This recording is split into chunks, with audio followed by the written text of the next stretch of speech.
Nandyan yung charger. Nandyan yung... Hindi, kasi hindi na ako manihirap sa anak. Hindi na siya magrenta ng 50 pesos. Salamat ate. Hindi ko naasahan sa surprise. Kaya nga, ate. alam mo ba na bumalik yan sa...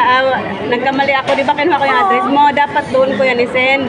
Hindi na change ang address, kaya bumalik sa akin. Buti na lang, kikita pa tayo Akala ko ngayon. kasi ito lang. Kaya nga Kasi binalot ito lang ko ang yan. pinakita. Ito lang talaga ang Sabi niya, ko. paano ba ito buksan? Nakala niya make-up pa Akala rin. ko make up. Pagkano ko ano ito pagkano ko. Sino ba?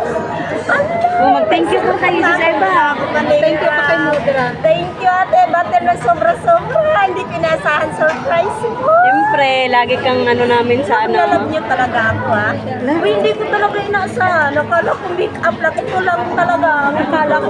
Parang daming make up. Tapos Kuha mo na nakala rin? ko last next na lang. Ah. Thank you ate Butter. Thank you sa cellphone. Diba?